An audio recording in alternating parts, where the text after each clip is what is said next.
Hello there, it's another week in World of Warcraft, and the biggest news of the week by far is the release of the new patch. I'm going to be giving a bit of a first impressions review later on in this episode, and as this will involve some spoilers, before I dive into that, I'm going to run through the rest of the week's news in case you want to skip that section. Now, Monday was the closing date for the community vote of the Season 4 tier lists and appearances. I'm not going to go through them all here. I'll put a link below to where you can find the results for your classes. But one thing that jumped out at me was how small the total number of votes were. For my main spec, Protection Paladin, across EU and NA, there were only around 12,000 votes, which when you think about the size of the WoW player base, it just feels really tiny. The problem, I think, with a vote like this taking place in the forums is that the reach is pretty limited to just forum visitors and folk that visit sites like Wowhead or content creators like me who mention the vote. And I think this carries the risk that this decision ends up being imposed in what's probably the majority of the player base who don't really follow places like that. I personally think it's a shame that Blizzard didn't do more to promote this vote in-game, or even just in the launcher, where it really would have widened its visibility. In response to some questions in the forums about the PvP Conquest Cap, Blizzard have announced that the cap is going to be removed with next week's reset. Now, while they didn't mention if there are any planned changes to Mythic Plus, in the past, when the Conquest Cap gets removed, this has been accompanied by making similar changes to Mythic Plus. In Season 2, for example, I remember they added the account-bound catch-up gear chest that was purchasable for Flight Stones. Now, I'm already at the point where I'm having to spend Flight Stones just to buy rep tokens, so having another of these chests would be a really welcome addition for my alt army, so I'm keeping my fingers crossed that we'll see something in that front next week. The publisher of many of Blizzard's books has also announced that the 4th volume of Warcraft Chronicles is being released this summer. For most story fans, Chronicle is the definitive lore bible for the Warcraft universe, although that reputation did take a bit of a knock with some of the changes to the lore introduced in Shadowlands. With a new volume set to cover the story from Mists of Pandaria all the way up to Shadowlands, it's going to be really interesting to see how they do weave the Shadowlands story into Chronicles, and if they plan to make any adjustments to Shadowlands lore to make it better fit in. Either way, as a lore fan, this is a book that I'm really looking forward to getting my hands on. Now, just after the launch of the new patch, in response to feedback about the new follower dungeons having an up to 80% XP reduction, the devs reduced that penalty to 20%. While this is a major improvement, I'm still puzzled why there's a reduction at all, or indeed why they released it with such a severe reduction. Follower dungeons are definitely a lot slower than a full man group can get through a dungeon, and I don't really see them being major competitors for other methods of leveling. But for solo or duo players, having alternatives to question will add variety into their gameplay that they haven't had before, especially for players with a ton of alts. So my own view is that making it be on par with other sorts of levelings could only be good for the game. So yeah, I'm just a bit mystified about this, and hopefully it's something that Blizzard will continue to look at. Anyways, let's get on to the new patch. As I mentioned at the start of this review, this is going to be super spoilery, so if you haven't run through the content yet, I'd suggest giving that content a go before you come back to this video. You have been warned, so let's go. With any new patch, I always like to dive right into the story content first, and there certainly was plenty on offer this time. The Dragonflight prologue story turned out to be 3 cinematics and a few stay-a-while in-game cutscenes. Now, while I personally have also liked some questing content for this, the cinematics that were there were pretty enjoyable. The third cinematic required us to visit the new Night Elf capital and catch up with Tyrande and Shandrith. The cinematic itself involved the return of Malfurion now that Ysera has returned to Ardenweald, and gave us what is World of Warcraft's first ever in-game kiss.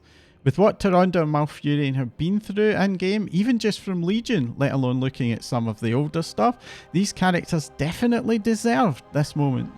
For me, this moment had an emotional hit that I haven't experienced since the end of Legion's 7.0 Suramar storyline, and is without doubt one of the best cinematics we've ever seen in game.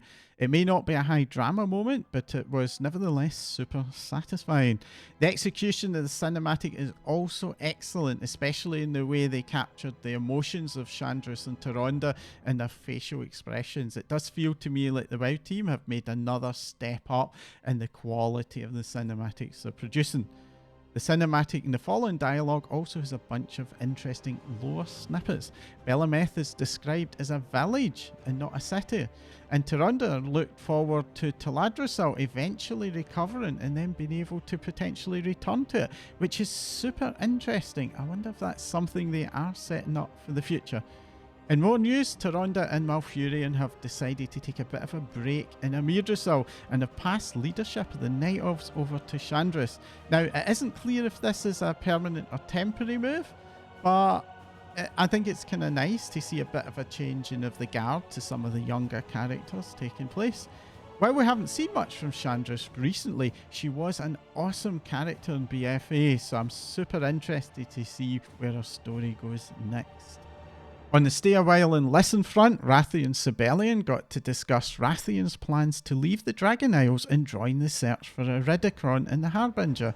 More important for me though with that moment was the character development it offered us, where the former bickering brothers start coming together with a mutual understanding and respect. I always really do enjoy when they take characters and show that kind of development in game. So yes, this was a great little moment. And another moment, we got to see Caligros break the news to Khadgar that he plans to step down from the Kirin Tor. Now that's going to leave an empty post in the Kirin Tor to be filled, which is super interesting to me. And I do wonder if this is again another setup for something that we're going to encounter in one of the next 3 expansions. The final stay a while and listen was Shaw sharing news of a sighting in Ratchet of Anduin Tugen.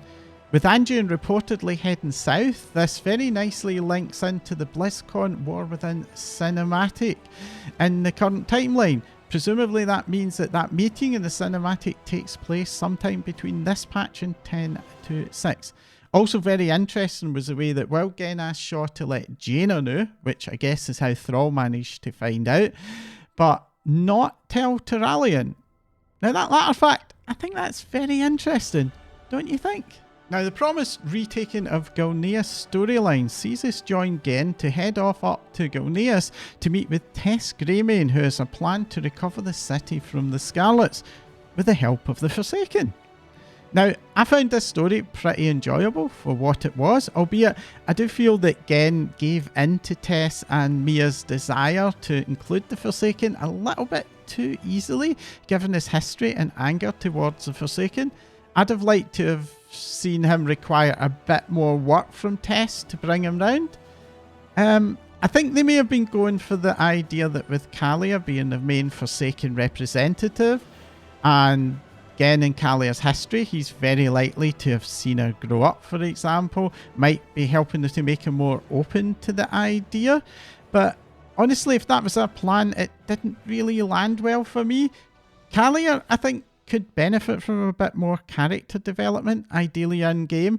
For me, she's just not as interesting as Lillian Voss is as a Forsaken leader, and I do think that's a major contributing factor to the way that it, that element of it really didn't come together. Anyway, the story ends with Gen's passing leadership of his kingdom over to Tess, which is really cool. To see these younger characters just coming to the fore like this.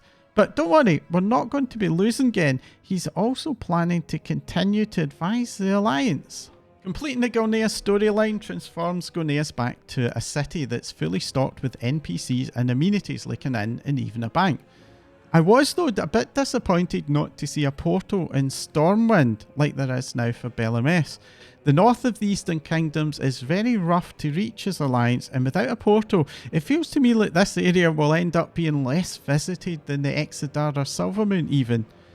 Also, I suspect this is an oversight, but the Gilnean Mount Vendor is also missing from the new area, which means that with that Mount Vendor having been already removed from Stormwind, the only way to get the Gilnean mounts currently is to use the Dormy to phase back the pre-BFA version of Darnassus. Hopefully both of these omissions can be filled in a future patch. Despite this, I'm happy to see both the Worgen and Night Elves getting nearly fully featured new home areas in-game. Hopefully they'll be able to find ways to give us reason to visit these areas in future. On now to the major feature of the new patch, the Azerothian Archives. These have turned out to be a lot more than just another public event. The public event itself is broadly speaking based in the Tuskar Soup event, and I think it has some decent potential, albeit in day one the sheer number of players doing the event meant that I only get 2 jobs to do the whole event. Thankfully, they've also included many constantly spawning dig events that help to keep you busy. This event also has the fill the bar mechanic from the time rifts in Super Blooms, which offer a bunch of rewards, but they have tweaked that bar now so that instead of it's a fill the bar once to 100% deal, it's now a bar that you can fill multiple times for additional rewards.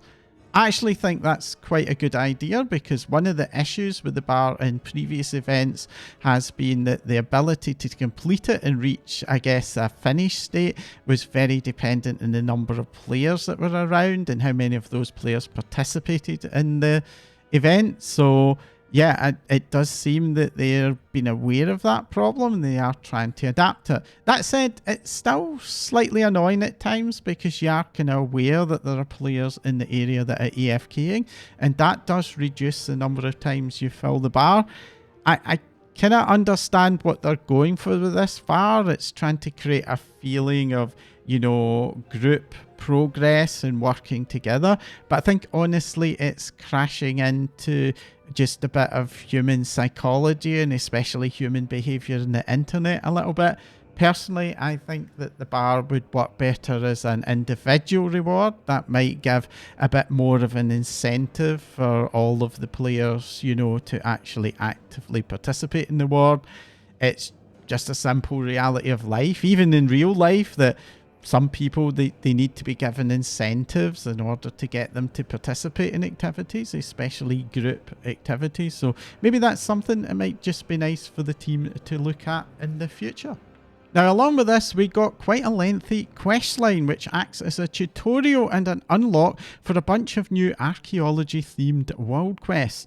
These introduce several new non-combat world quest mechanics, including a little elemental that helps us dig up finds, and technoscrine goggles that help us find other hidden finds. I do really like that they're expanding the pool of world quests for a bit. They have, I think, at this stage in expansion, been in need of a little bit of a freshen up. The quests also provide a bunch of reputation and currency towards the entire Azerothian archives. And I do like that they are now starting to offer multiple ways to engage in these events. Anytime you have player choice, I think it's just a good thing. Unfortunately, on day one, the questing was a little bit marred for me by that main elemental digging mechanic being very, very buggy. I think one of the quests, it took me like well into double figures of an attempts before I actually managed to get it work. And while it's inevitable that a game this size of WoW is going to have its bugs, it's for me really disappointing to see major breaking bugs like this and headline patch features again, especially as that's something we saw in some of the earlier patches in the expansion.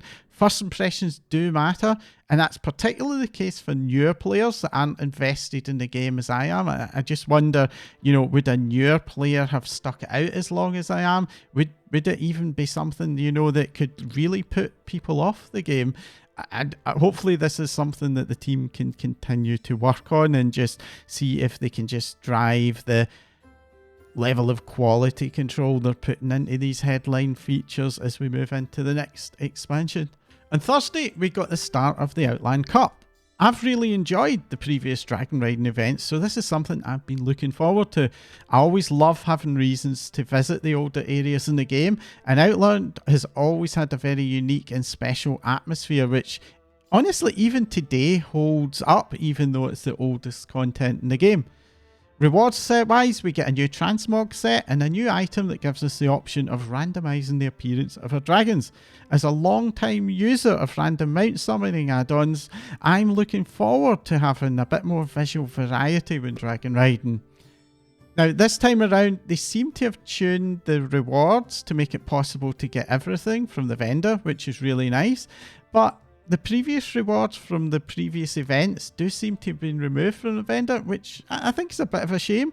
Hopefully we'll see the return of those in the future. Well, that's all for this week. I'm super interested to know what you think of the new patch. What was your favourite feature? Do let me know in the comments section below. I'll be back soon with more news, reviews, opinions and speculation. If you want to be notified whenever I release a new video, make sure to subscribe to the channel and hit the bell icon below.